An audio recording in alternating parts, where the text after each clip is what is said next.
Hello, Gamecock fans. I'm Spencer Ball. And I'm JP Barry. Welcome to the series finale of Ball Don't Lie, SGTV's premier live sports show. JP and I have given you our weekly insight every Friday, and for one season, on Sundays for the past 2 years. This week on the show, we got playoff hockey, basketball, and the WNBA draft. And later, MLB updates, as well as college baseball and softball.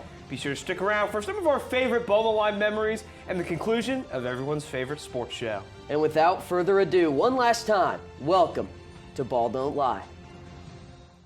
Welcome to the Kennedy Greenhouse Studio. If you are a person in the Carolinas with functioning legs and a football jersey, please report to Bank of America Stadium in Charlotte. We watched Ice Bryce Young do his thing and lead the Panthers to their second win of the season.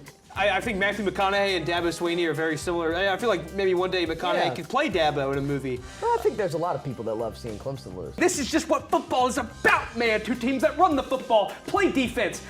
That guy's Superman sometimes, dude. We've got to pick the Yankees, otherwise I'd be kicked out of my own family. Yankees. It's time. Is it time? I think it's time. This is Ball Don't Lie. And the best playoffs in all of sports start tomorrow as the field of the teams playing for the NHL Stanley Cup has been finalized. The regular season concluded last night. Let's take a look, starting with the Eastern Conference in the Atlantic Division, Spencer. That's right. Again, your first series is going to be Leafs versus Senators, and let's talk about it real quick. JP, I feel like for the Leafs, they've had a similar issue to the Hurricanes, but it's been a much more haunted past for that franchise. Whereas they've, at least as of late, they've been putting together pretty good regular seasons, but the trouble has come in the postseason. Yeah, the Maple Leafs, they haven't gotten past the first round more than just once since 2004, albeit with 9 straight playoff appearances.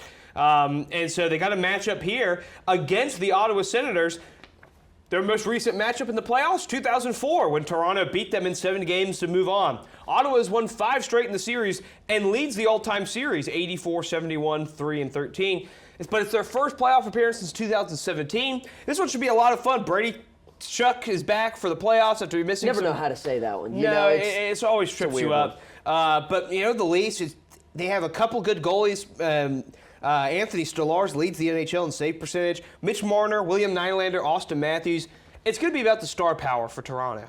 Yeah, and I think just them getting over the hump. Some of the playoff losses have been really tragic, and it feels like just a completely different team when they get into the postseason. So I think for them, it's just about showing up like you've done all regular season. You win the Atlantic, go out and play like that team. And I think if they do that, they should take care of the Senators. But I think it's going to be a close series because for the Leafs, I feel like they've got to get one under their belt here. Yeah, and these are two teams, they don't like each other very much at all. If you remember the empty net goal incident from last year. But, it's going to be a fun one. A lot of upcoming free agents for Toronto, so this is maybe the last ride for these core players. And speaking of the last ride, that's kind of how it's felt for the Tampa Bay Lightning as we move on to the next series. They're going to be taking on the Florida Panthers.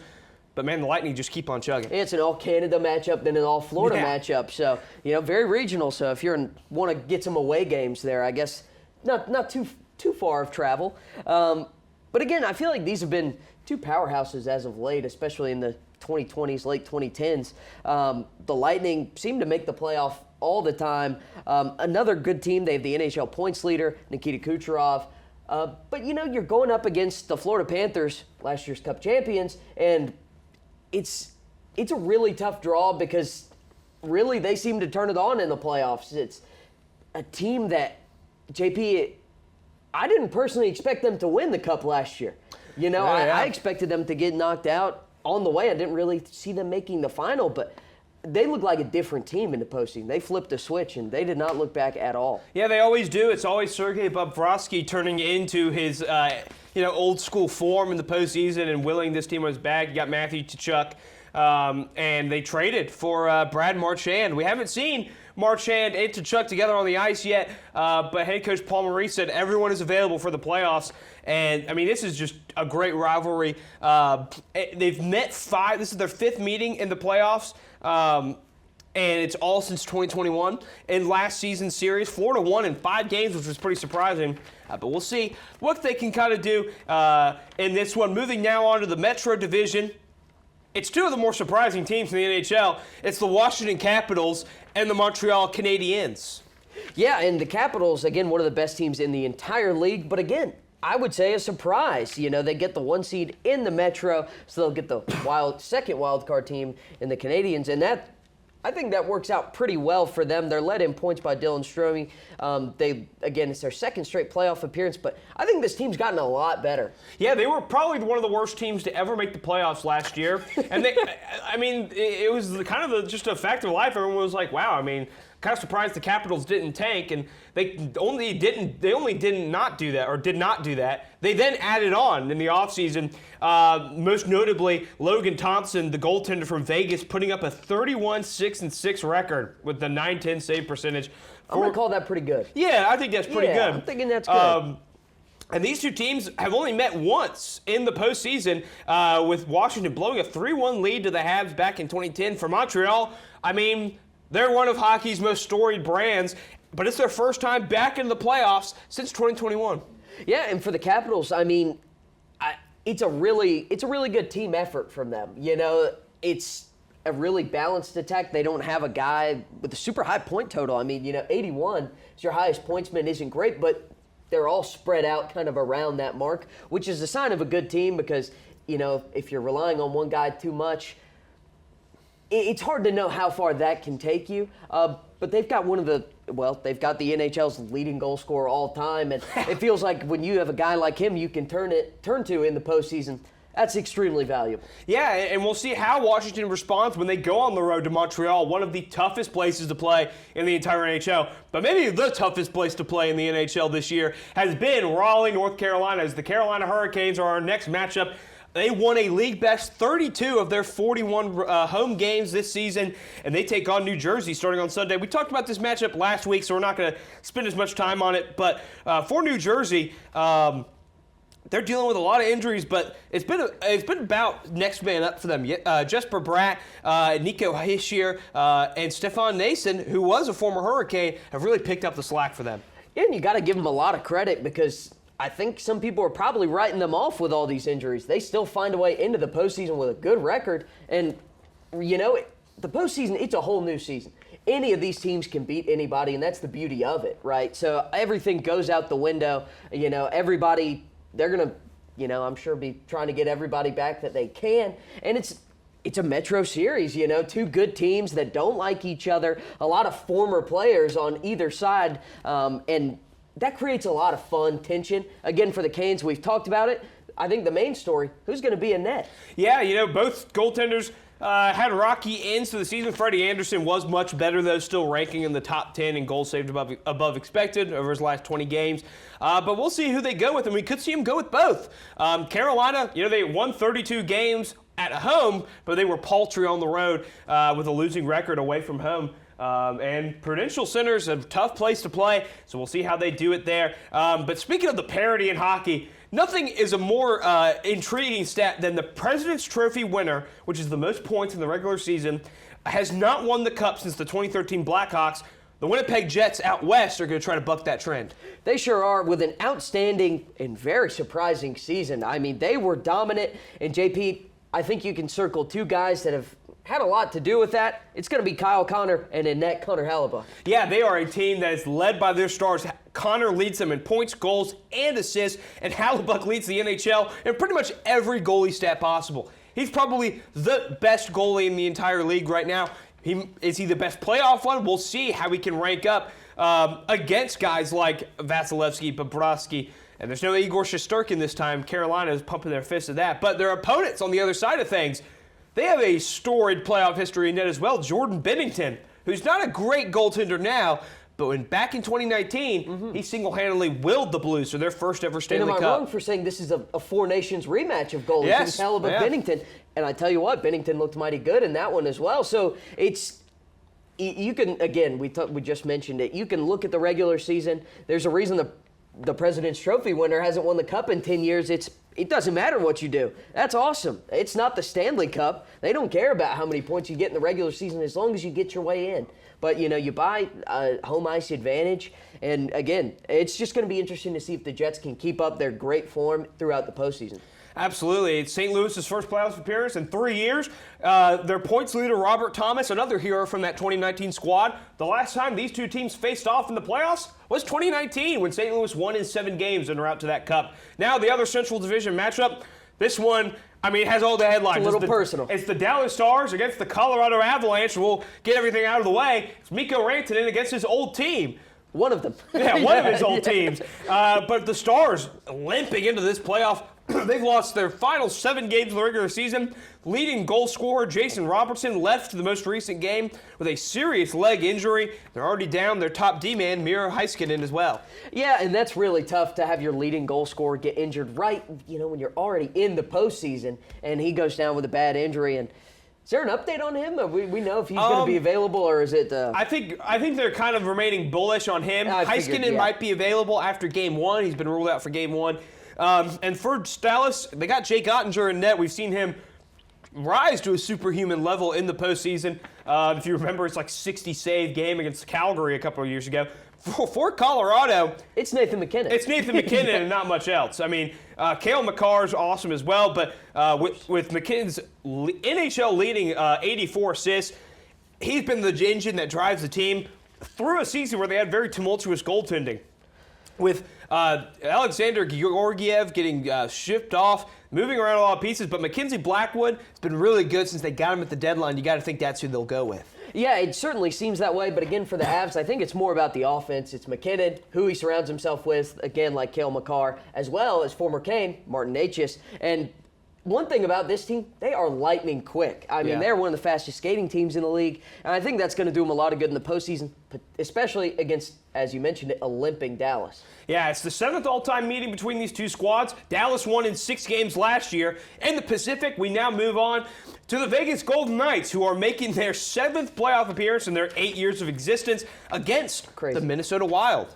Yeah, and it feels like just a formality that the Knights are going to make the playoffs every year. It just happens, and it's weird to see kind of, an expansion team start this hot. Yeah. But, I mean, man, 7 of 8 years is really impressive. Again, led by Jack Eichel, acquiring him a couple years ago from Buffalo.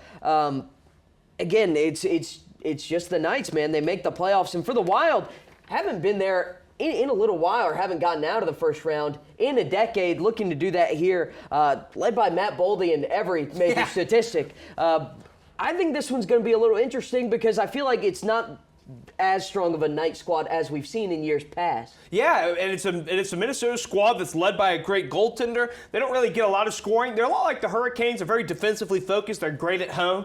This one could be a slobber knocker. Now we move on to our final, last but certainly not least series. You mentioned a slobber knocker. Hey, one of the NHL's best rivalries returns for its 4th straight first-round playoff matchup and its 11th total playoff matchup ever with the Edmonton Oilers and the Los Angeles Kings. Yeah, and it feels like for one of these sides, you mentioned the star power. It's Leon Draisaitl. It's Connor McDavid. How far can they take this team? Well, we'll see. But the Kings have really, I think, had an impressive year, and I think it's kind of the opposite for the Oilers. It's, again, you look at these players and you're like, you probably should be able to build around them a little bit better than the Oilers have, but they find their way in the postseason again. It's a blank board, and we'll just get to see what they can do with it. Again, made the Stanley Cup Finals last year, so anything's possible. Yeah, they finally broke out and went on that big run. For LA, they haven't made it out of the first round since 2014 when they won the whole thing. And we'll see what happens here. This one's going to be fun. These are two teams. I mean, you saw it. They matched up towards the end of the regular season. And I think it was Adrian Kempe who said, well, they put their B team out there and tried to hurt us before the playoffs.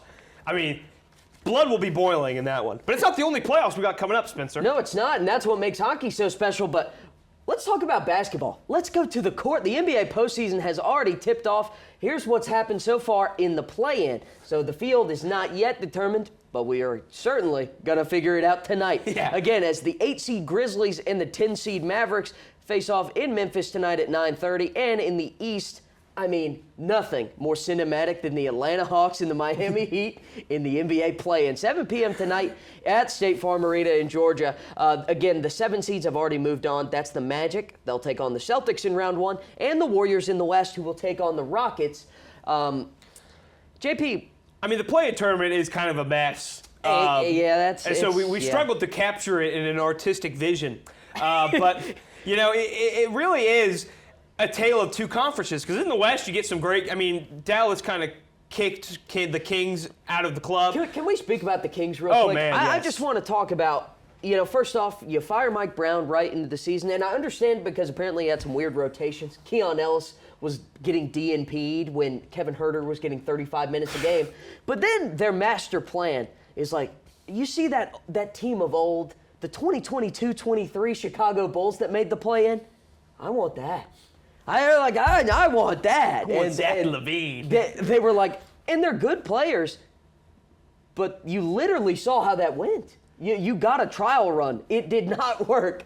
You trade more capital, more players away to rebuild the 2023 Chicago Bulls, and they lose in the first round of the play-in. It wasn't even close. What were you thinking? I mean, it was a blowout for the majority. Klay Thompson went thermonuclear. And Memphis, they're going to have to keep their season alive against another team that ruined their entire reputation with the trade, the Dallas Mavericks. Yeah, it's been a really interesting NBA season. I think even if you don't look at anything that's happened on the court, you know, there's been a lot of drama, a lot of coaching changes that have been, you know, head scratchers to say the least. But again, the basketball has been pretty good. The Warriors-Grizzlies game was really solid. That was awesome. I mean, you can even make the argument that the Grizzlies should have won. Questionable officiating on both sides, which I think has been a problem. It'll doom the Rockets against the Warriors. We know that much. I mean, I think the Warriors whistle. I'm going to call my shot. I think the Warriors probably going to win that series either way. Again, I would go with the veterans that have been there before on, you know, even with their newly acquired Jimmy Butler.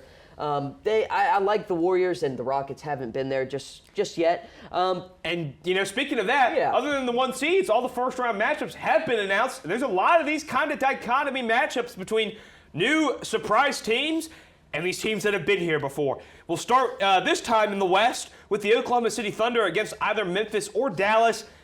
I think Memphis poses a much bigger threat here, but it's going to be hard in a one-game, you know, win or go home to beat Anthony Davis. It sure is, and you know, for the Thunder, I think they want it to be the Mavs because the Mavs knocked them out last year. Yeah. You know, it's also hey, we want them because we want to put them down this year.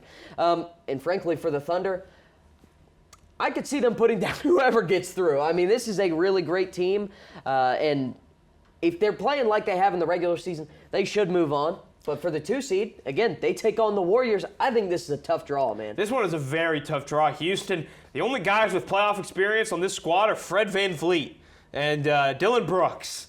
And boy, those guys are not playoff performers. They are not 16-game players. Yeah. This is the time of year you figure out who is a 16-game player, who isn't. And I think the Warriors have about 3. They have a lot. I mean, they have a surplus compared to the Rockets. Yeah. This one's going to be tough. I'm excited to watch it, though. Yeah, I think no matter what, we're going to have a lot of good basketball, especially in the West, man. I mean, again, it's just a gauntlet. We showed the logjam that it was, and now we finally know how it breaks out. So again, the next matchup, 3rd-seeded Lakers against the 6th-seeded Timberwolves. I think this one's going to be fun too. The Timberwolves, after starting horrifically, they've really turned it on as of late. But again, this new look Lakers offense, it's tough to get an answer. It is tough, but you know, Anthony Edwards, some are calling him the answer. I mean, he is a great player. They have a good team around him. I mean, Julius Randle, noted playoff. Well, he's not. He is maybe the worst playoff dropper in NBA history. But this year for the T-Wolves, everyone else has played so much better when he's on the court because of his presence and kind of like the magnetism around him. It kind of elevates a lot. It gets a lot of guys easier shots because you have to deal with this gigantic monster both down low and from beyond the arc. And so that's going to maybe make life easier even if Randall isn't shooting well, which he never has in the playoff. But I mean, the defense for LA, it's been hot and cold. When it's on, it's really on, but there have been lapses where a guy like Anthony Edwards could get hot. I mean, this one has the top billing. It's the ABC game on Saturday night. I think we're going to be seeing this one on prime time for this entire first round. I think this one's going to be a really good one. Again, another thing to look at, J.J. Redick, when he gets the time, he draws up a really good defensive scheme. We saw him have a really great answer for Jokic during the regular season after some time off. So I think it's going to be interesting to see how he manages to try and stifle Anthony Edwards. Speaking of Jokic. That's right, the 4-5 matchup, it's the Denver Nuggets versus the LA Clippers. This one's interesting. My hot take, I think, is that I think the Clippers win this one and they win it easily. The Nuggets are kind of a mess. They just fired their longtime head coach, firing their GM. Yeah. The team just isn't as good as it's been in recent years. And Kawhi Leonard and James Harden are both healthy and playing very well right now. We got to give our flowers to James Harden. He's had an outstanding year. Really has been very available for this Clippers team. I think he's been excellent. And another guy we got to shout out, Big Zoo. That guy is a monster down low. He's got silky smooth touch. He's a good defender, an excellent rebounder. And by no means do I think he's going to be able to guard Jokic. Again, Jokic is going to get his. I think the Clippers are going to live with that. You know, it doesn't matter what Jokic does because, again, as dominant as he is, you're just going to have to deal with it. But the team around him, don't know if they're good enough to move on. Let's take our talents over to the East. Again, the one-seeded matchup, it's the Cleveland Cavaliers versus the Hawks or the Heat. Again, I think the one seed is going to just kind of mop the floor here. The only thing saving them is a potential Miami Heat Devil Magic run.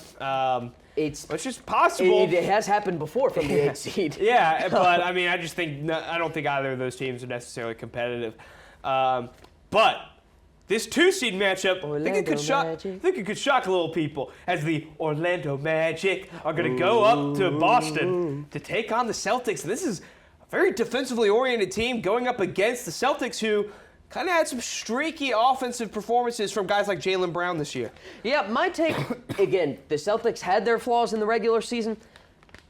I don't think the Magic have the offense to keep up with the Celtics here. The three-point shooting from Boston is too good, and frankly, they shoot too much. I hope the Magic, I want it to be a good series. I'd love if the Magic try and find an answer to that. But again, the Celtics have the star power. I think they could run away with this one. But I hope Orlando puts up a good fight. But now we really get into it a little bit, JP. Yeah, these next 2 series are going to be kind of the big-ticket matchups as we have the New York Knicks and the Detroit Pistons, an old-school playoff rivalry Shout out the renewed. Pistons for getting here, man. Yeah, that's really impressive. They have a team that, a lot like the Rockets, only a couple playoff regulars on this team, and they're guys like Tobias Harris and Malik Beasley's who get DNPs in the playoffs. So how are they going to approach these guys? How are the Knicks? Because the Knicks are finally healthy. All year long, they've been without one guy or another, and now they're going into the playoffs, and they have everybody available. And it's good. It's Karl-Anthony Towns' first playoff run with the Knicks. It's Jalen Brunson's first playoff run with a healthy team. I'm interested to see how this one goes against a team that's never been to the playoffs before. And for the Knicks, you got to win the first 2 at home. Yeah. I think you got to start hot in front of your home crowd. And really, as much as you can do to get the ball out of Cade Cunningham's hands, the better off you're going to be. Again, he's a great player, and he makes the team around him a lot better, but you've got to try and limit him individually and let his team beat you. Because if they can, credit to them, but on paper, they probably shouldn't. Moving on to the 4-5 matchup. It's a rematch of last year. It's the Indiana Pacers and the Milwaukee Bucks. Again, Damian Lillard is trying to come back. Which is good because it's a horrible injury. He's a great guy. Well, and very, a scary injury. Yeah. We hear about multiple, deep vein thrombosis and the blood clotting, and it's mighty scary. So it's good that he's even talking about getting back. But I don't know if it changes things for Milwaukee. I don't think it changes things. And hey, the NBA has let you know how much they care about this series by putting it on ESPNU, a channel that usually hosts college softball and bowling. I didn't know that. They are putting an NBA playoff series on ESPNU. And then another game in this series is starting at 9:30. These are Eastern Conference teams. If the NBA doesn't care about it, I don't care. I mean, I do care. I'm going to watch it. Yeah, I actually think the series should be pretty fun. Giannis is the man. Yeah. This team is pretty fun. Hey, noted NBA champion and 3-and-D specialist Pat Connaughton had 43 points in the final game of the regular season. He's starting to round back into his form. And really, I mean, as funny as it is, he's hit some big-time shots for Milwaukee in the playoffs. He's a great bench player for them. And again, game 82 is the funniest thing in sports. Landry Shamet had 30. Yeah, it's absolutely hilarious.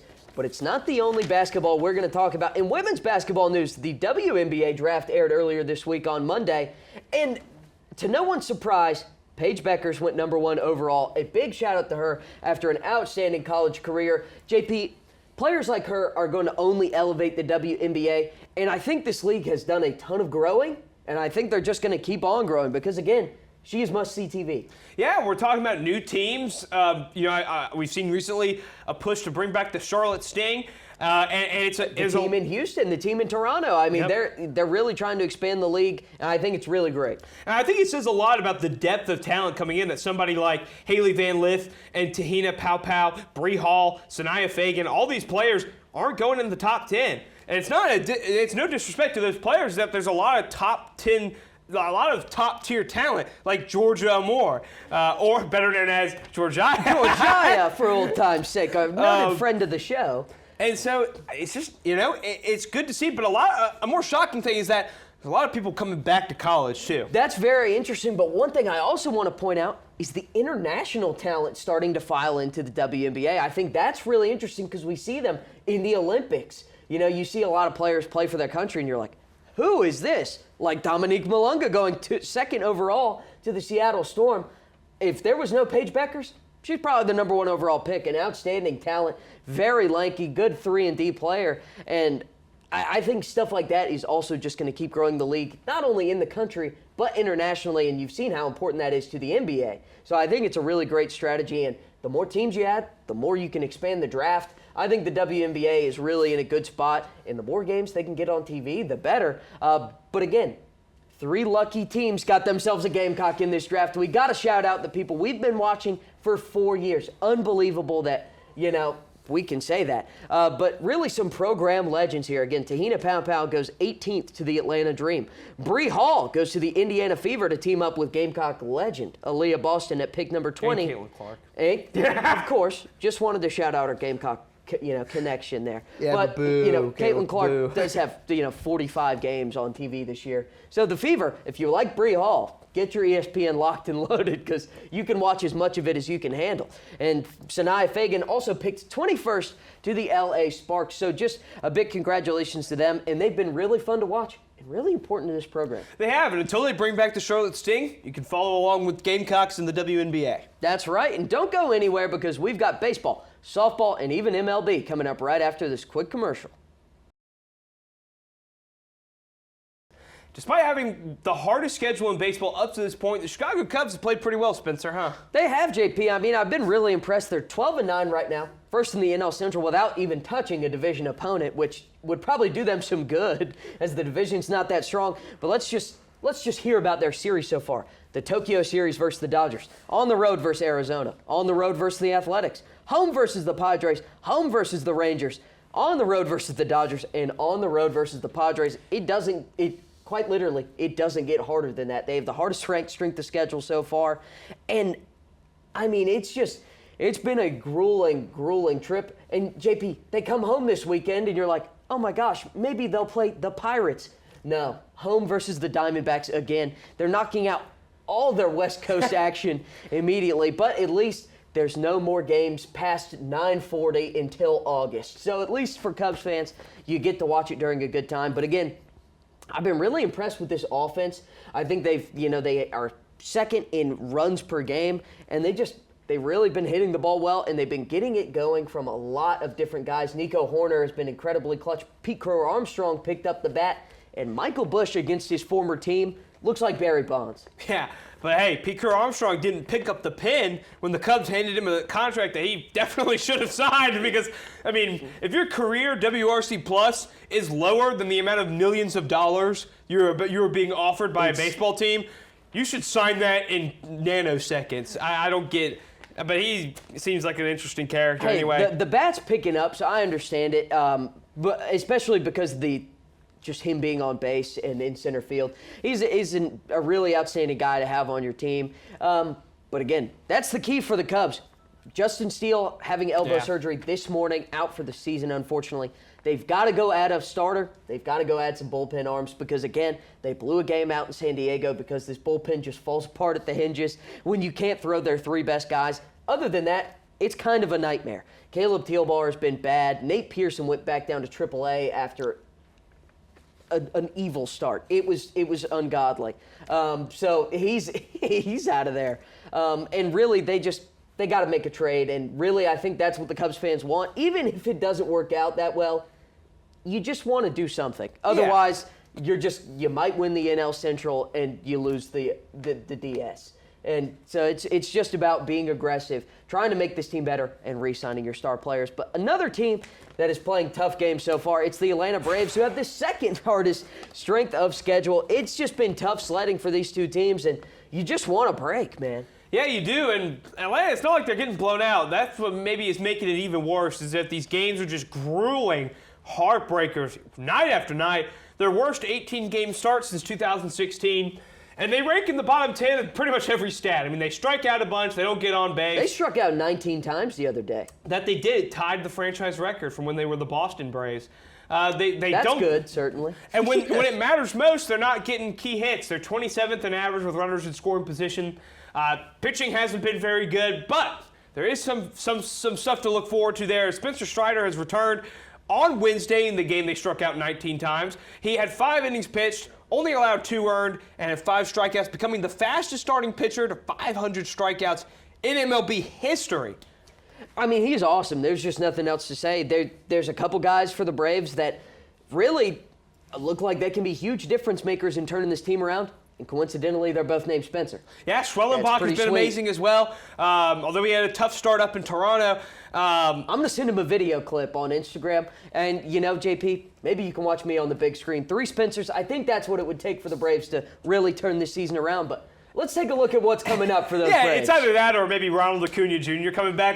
That might also help. You mentioned 9:40 start time. Well, Braves country is about to get real familiar with him as we look at the rest of the month for the Atlanta Braves. Spencer, it's not a terrible stretch. They're finally getting some teams that are at least undergoing the same pains as them. 3 straight series of pretty bad teams. Yeah, you get the Minnesota Twins starting this weekend at home, who are having a very similar start to the Braves, just very frustrating. Then three games against the middling St. Louis Cardinals. Then you go on the road to the Colorado Rockies, who are one of the worst teams in baseball. And if you can't beat the Rockies, throw in the towel. Yeah, trade it all away.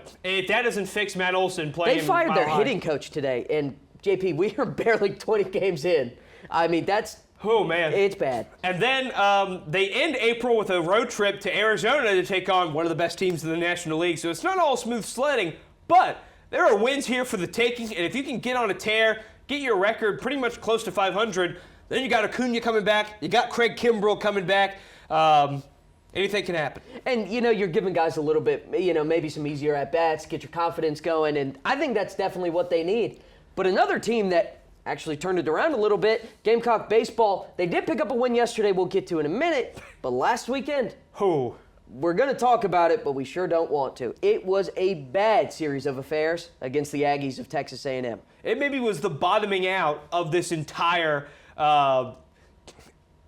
program, truthfully. I mean, they were swept by A&M. They lost by 1 run in the Thursday game that we talked about last week. And really, you know, that's a tough pill to swallow. You're competitive. You can be okay with that. That's a competitive loss to an SEC team on the road. Then you lose by 17 on Friday, and so you're not competitive. No. And then on Saturday, you got a 10-run lead, 12-2, and you lose 15-12. Whatever happened there? Bad things. JP, I was sitting at home and I got an update on Twitter. You know, they send you random notifications. It said, Gamecock Baseball, 12-2, top 6. I was like, that's sweet. I was like, at least they'll take 1. That's not too bad. And then I open up my phone to a 15-12 loss. You give up 13 unanswered runs in 3 innings. Horrific stuff. They do shut out the Citadel on Wednesday. And again, this team, they just haven't been too good. But in any facet. They got a huge win yesterday at home, a shocking victory against the number 11 ranked Ole Miss Rebels. JP, can we talk about Brandon Stone? Brandon Stone, hey, he had some stones on him today or yesterday when he pitched. Going the distance. A complete game against the top 10, almost top 10 Rebels. The 3-2 victory, no walks, 4 Ks, just a couple hits allowed. Your bullpen gives up 13 runs unanswered the other day. You're like, I'm throwing the whole game, coach. Yeah, that's how you prevent that problem. You just stay on the mound and you just want it more. And frankly, just an outstanding gutsy performance from Stone as you start a series on the right foot against Ole Miss. And JP, there's not a ton of time left in the season, but you know what? You start picking up some series wins. Anything's possible. Yeah, and the schedule does get a little bit easier for South Carolina. With Jake McCoy on the bump tonight, you can take Game 2 of the series Doesn't matter who you pitch on Saturday, but it could be Dylan Eskew, apparently. He's ramping back up from that concussion. And, some of the people in the lineup are starting to come along. Henry Kazmar has reached base in 20 straight games. Or 21, yeah. Thank you, producer Tyler. Nathan Hall has been maybe the best hitter on the team, which is crazy because that includes Ethan Petrie, who is still one of the class players in college baseball. He's been, they've been the 1-2 punch really at the top of the lineup, but behind them, that's where things start to get a little questionable. But again, they've got some good bats. You just need it to start clicking kind of all at once. A team that it's really been clicking for, again, all season long is Gamecock softball. They also have an SEC series this weekend. It's a 3-game series versus the Kentucky Wildcats. It starts tomorrow at 3. Let's take a look at that. Again, they're 13th in the country. Again, varying polls. They're ranked in all of them. Let's see. It's as high as, oh goodness, as high as 3rd in RPI, 8th in Softball America. So really, it's just they're in that kind of low. People don't really know how to feel about Gamecock softball because they have a losing conference record. The non-conference strength of schedule isn't the greatest, but when they win big. Unfortunately, they did drop 2 of 3 on the road against Arkansas and then fell in extra innings to split the Palmetto series against Clemson. But now they're coming back for a brief reprieve against one of the few SEC teams not ranked. Yeah, and for Gamecock softball, this would be one of those times, JP, a sweep would just do wonders. You get your feet under you at home where they've been excellent this season.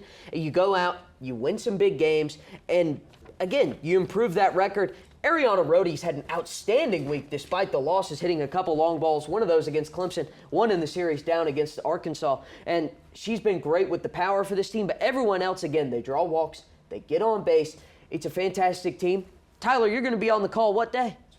Tomorrow. So check it out on SGTV. Tune in, buddy. That's right. Him and Flugie, that's right. So, you're going to want to watch that. Listen, you're going to want to watch the camera of the booth where Tyler and Flugie reside. Me and JP have 2 games in the May. next series. It's as they host the Crimson Tide. So that's good. That's a way you can keep up with us, JP. But hey, that's right. That's all we've got for you today.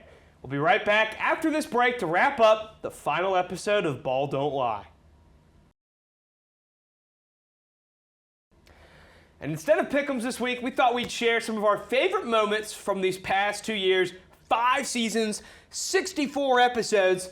For the folks at home, 64 was my football number that had to be retired so that I could then become JP the Journalist Man, which is just some weird cosmic things. And we also talked about it the other day. Over 40 hours likely of this show. If you wanted to watch all of Ball Don't Lie back-to-back on our YouTube playlist, which is highly recommended, it would take you over a full day, which is, if we aren't wasting your time, what are we doing? How about it? It's been so, with humble beginnings, with a horrific green screen experiment. We watched episode 1 yesterday when we were making this show. We've grown a lot, not only as like the show itself, but also as people. I grew a beard. I had a nosebleed on air. No, I had a nosebleed so bad we had to wrap me in tinsel because it ruined my white shirt. That did also happen. We both have I saw him running into the studio. I was like, what's Spencer got going on? Accutane, by the way, gives you some bad nosebleeds. So I was like, oh no. And I walk in, it looks like I'd committed a heinous crime. I hadn't. But, we've seen a lot of changes on this show. We used to stand for the whole time, which I don't know how we did it. The first episode, we basically went around the diamond. We went from here to the green screen to the desk to the garden because we were like, 4 corners. Let's use the whole studio. We were just throwing at the wall and seeing what stuck. Oh, we immediately got some feedback like, that's not it. I was like... Going outside in the garden for pick'ems was pretty exciting. I was a big fan of that. It was a nice view, but in our olden age, we have chosen chairs. Yeah, it hurts. It's just how much we love the sports that we talk about and how much we've gotten to love some sports like softball. I didn't know hockey that well. I can't lie, so I've learned, Ball Don't Lie. That's kind of our thing. We won't lie. But again, I learned a lot of hockey, got to have a lot of experiences there. It's been awesome. It has. I'll run through some of my favorite moments. Ethan Petrie stealing Paul Skeens' soul when we were in the office working on an episode. All the times we were in the office and working but not working, we were listening to Avenged Sevenfold or My Chemical Romance or until like 2 or 3 in the morning. Watching YouTube videos and being like, dude, this rocks. And then we'd show up the next day. You could probably see the bags under our eyes. We were just like, welcome to Ball Don't Lie. We're really tired. I mean, cutting promos and pick'ems. I mean, for Notre Dame, the Four Horsemen bit before the Army game, the many times I invoked the wrath of God talking about Southern Cal. Always the bridesmaid. Never the I bride. mean, some of the best ones were after losses. For our great producer, Tyler, some of his favorite moments were the Bucky trip that we took to Florence. A hockey game got canceled, and we went to Bucky's an hour and a half away. And frankly, it was awesome. It was great banana awesome. pudding. I got a little foam football that I still have. Bucky's just rocks. It man. does. There's nothing else to say. Jordan Travis is a leader of men like Aragorn. Really great. I think it was 20 years for the anniversary of Return of the King. It was, yeah. And then the next week, Jordan Travis breaks his leg. That We're did just happen. like, oh no, this Aragorn, no. No. Bryce Young.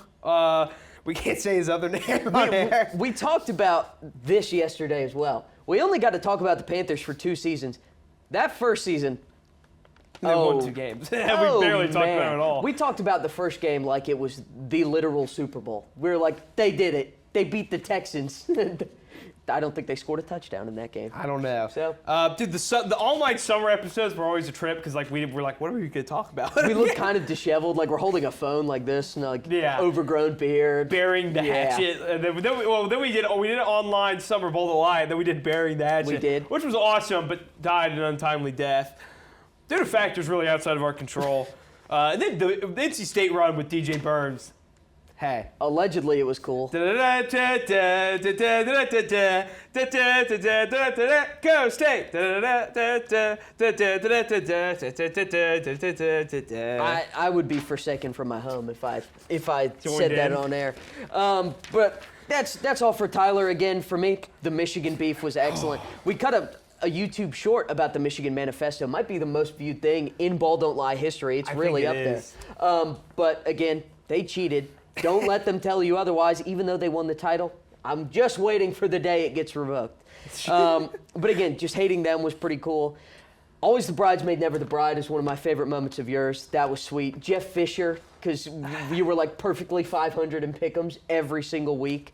Watching Michigan State this year was awesome. The Kansas State run with Marquise Noel. Oh, man. We watched them beat Michigan State in the office. I don't know how we didn't get a noise complaint. Like, we turned the TV up to like 90. A Russell House worker came in and watched it with us. It was so sweet. You sang Georgia.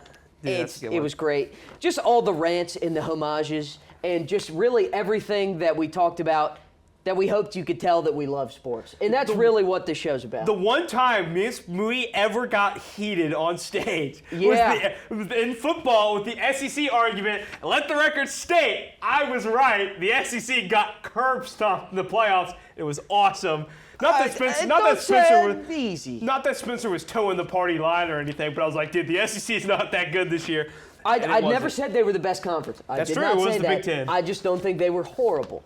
I still stand by that because they weren't horrible. But the Big Ten was the best conference. They end up with the title. Man, I mean, we have had some really funny and stupid. I mean, we've made some graphics that didn't get to air. We've made some graphics that unfortunately did air because they look so bad. We made the switch from Adobe Illustrator to Canva, and it's like actually.